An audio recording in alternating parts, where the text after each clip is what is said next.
In a visit to Lampedusa, EU Commission President Ursula von der Leyen promises Italy's Premier Giorgia Meloni her backing in the migrant crisis.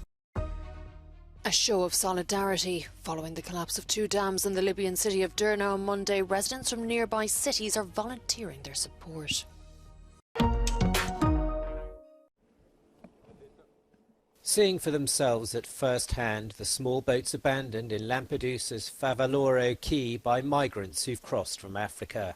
EU Commission President Ursula von der Leyen was invited here by Italy's Prime Minister after a week in which more than 8,000 migrants came ashore on the small Sicilian island. Noi siamo di fronte a una portata tale in tema di flussi migratori che se non lavoriamo seriamente e tutti insieme sul contrasto alle partenze illegali, i numeri di questo fenomeno travolgeranno prima gli stati di frontiera, ma poi tutti gli altri. With Italy at the sharp end of the migrant crisis, there were promises of support from Brussels. Migration is a European challenge and it needs a European answer and solution. It is concrete actions that will bring change on the ground. It is only through solidarity and unity that we can achieve this. And you can count on the European Union. But the scale of the crisis is testing that unity. The Italian government says 127,000 people have made the crossing to Italy this year, twice as many as in the same period last year.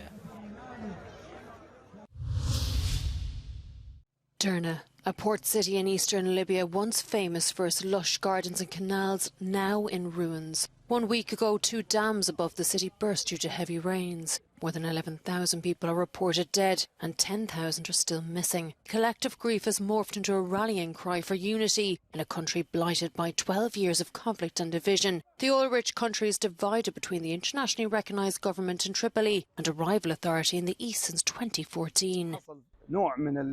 الربكة حقيقة أكيد لدى الحكومتين في الشرق والغرب، ولكن يظل العامل الإنساني هو الأعلى قيمة وهو اللي يجمع ويربط ما بين كل الليبيين. Residents in Libya's capital are reportedly donating blood for flood victims, but aid organisations say the distribution of essential supplies has been highly disorganised, with minimal amount of resources reaching the worst affected areas. Looking ahead, it remains unclear how authorities will rehome the population.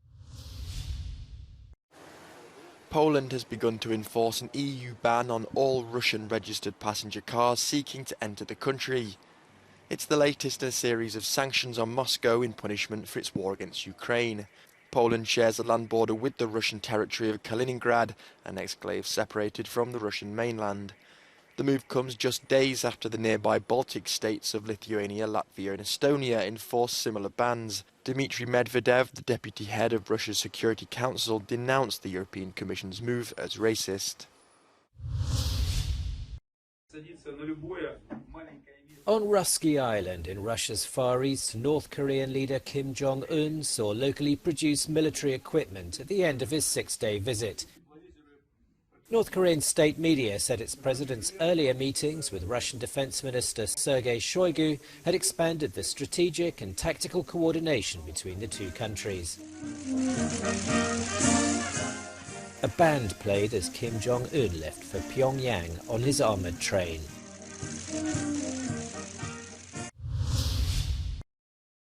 Doing their bit in the war against waste. In Paris, volunteers took to the streets armed with bin bags and litter pickers, giving up their afternoon in hope of a tidier neighbourhood on World Cleanup Day. In Romania, teams took the fight outside the city limits to sort through piles of dumped waste left to fester on the side of country roads.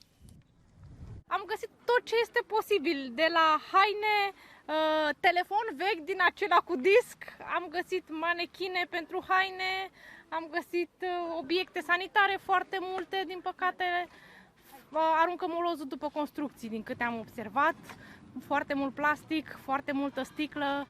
And it was much the same on Venezuela's ocean beaches, where environment-conscious citizens sifted through waste that had been left or washed ashore. The programme's in its 13th year and has helped treat more than 300